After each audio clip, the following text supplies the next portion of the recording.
Hi అండి, welcome to కేజేకే vlogs. అందరూ బాగున్నారా? నేనైతే చాలా బాగున్నానండి.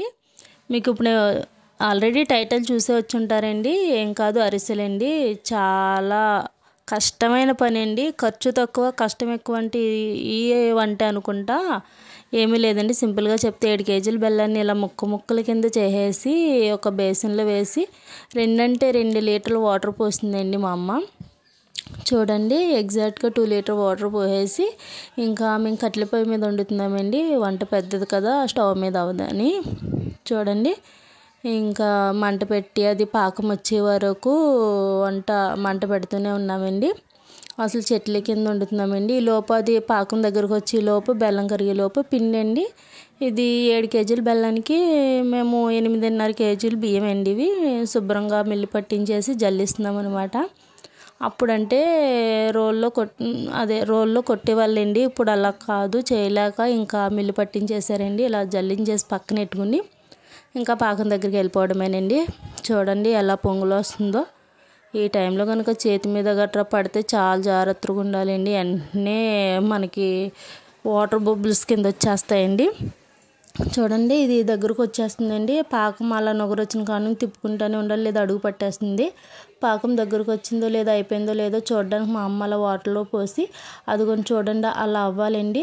ఇలా కొడితే టంగుమన్న సౌండ్ రావాలి. చూడండి, మా అమ్మ కొడతారు చూసారా. నా పాకం అయిపోయిందండి, ఇంకా అయిపోయిందని దించేస్తున్నామండి. దించే ముందు నువ్వులు పోసుకొని చూడండి, నువ్వులు పోసేసి బాగా కలుపుకొని దించేయాలండి. పాకం ఎప్పుడైనా ఒకటి గుర్తుపెట్టుకోండి, మన పాకం అయిపోయాక నువ్వులు వేస్తే పాకం కొంచెం పలచబడుతుంది అంటారండి. ఆ పాకం ఉండదు, ఇంకా కొంచెం తేలిక పాకం అవుతుంది. నువ్వులు వేసేసి బాగా తిప్పేసి ఇంకా అదిగోండి, ఇక్కడ 3 మనుషులు పోటీ పడుతున్నారండి ఈ పనికి. అసలు నిజంగా మా నాన్న అయితే అటు ఇటు క్లాతులు పెట్టేశారు, మా అమ్మ వేస్తుందండి. చూడండి ఎలా వేస్తున్నారు. మొత్తం అసలు ఆపుకోకూడదండి. పాకం అయ్యే వరకు మనకి పిండి ఎంత పడుతుందో వేస్తూనే ఉండాలి, కలుపుతూనే ఉండాలి.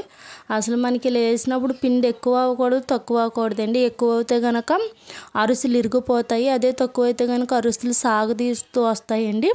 మాకు బెల్లానికి కేజీ పిండి పడుతుందండి. మా అమ్మ అంటే ముదురు పాకం పెడతారు, అవి 2-3 నెలలు అయినా సరే అలాగే ఉంటాయండి. అరుసు మాత్రం మార్పు రాకుండా అలాగే ఉంటుందండి. చూసారా మా పిండి కరెక్ట్గా మొత్తం అదే మీకు 8 కేజీన్నర అని చెప్పాను కదండి. అందులో 7 కేజీలు వేసి కేజీన్నర పక్కకు పెట్టేసామండి. వాటితో జంతుకులు ఏమైనా వండుదామని. చూడండి, మా నాన్న అసలు ఎంతసేపు ఎలా కదుపుతూనే ఉన్నారు. ఇప్పుడు మీకు అయిపోయిందో లేదో ఎలా తెలుస్తుందో చూపిస్తాను చూడండి. ఇలా తెడ్డు పైకి ఎడితే మనకి ఇలా ఈ క్వాంటిటీలో ఉండాలండి. చూపిస్తాను, అది కూడా మీకు తెలుస్తుంది. అప్పుడు మా నాన్న ఇంకా అడుగునే ఉందేమోనని ఇంకా తిప్పుతూనే ఉన్నారు. పాపం చాలాసేపు తిప్పి భుజాలు లాగేసినాయండి.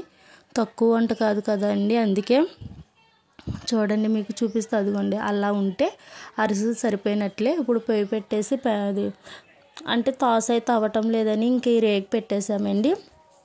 ఇక్కడ 4 మనుషులు కూర్చున్నామండి. ఒకరు వద్దలు చేసేవాళ్ళు, ఒకరు అరిసి చేసి నూనెలు వేసేవాళ్ళు, ఒకరు తిప్పడానికి, ఒకరు తేవడానికి అండి.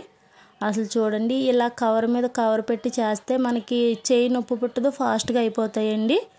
చూసారా, మా నాన్న ఇంకా దేవేస్తున్నారు. ఇలా దేవేసి నొక్కుతున్నారండి. మేము అలా పీటలు పెట్టి అలా నొక్కమండి, ఎందుకంటే అలా నొక్కితే అరుసు ఆయిల్ అంతా వెళ్ళిపోయి బాగోదు.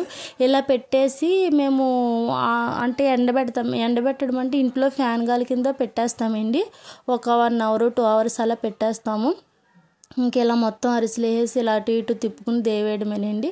చూసారా, ఒకళ్ళు ఇలా అప్పడాలు చేస్తుంటే ఒకళ్ళు అరిసి కింద చేసేసి ఆయిల్ వేస్తుంటే ఇక్కడ తిప్పి వాళ్ళు ఒకళ్ళు తీసే వాళ్ళు ఒకళ్ళండి. మీకంటే కనబడడంలో నేను వీడియో తీయడానికని పక్క వచ్చాను.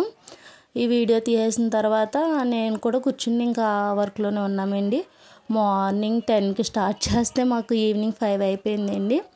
అసలు చాలా లేట్ అయిపోయింది వంట. అసలు వీళ్ళంత పెద్ద వంటలు ఎందుకు ఎడతారో కూడా తెలియదండి బాబు అసలు.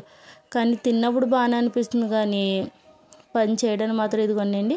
మేము ఇలా గడ్డి వేసేసి గడ్డి మీద ఆరబెట్టేసి అప్పుడు ఏదైనా బేసిన్లో కిందకి ఎక్కిసి కరిపెట్టి చేస్తామండి. Thank you for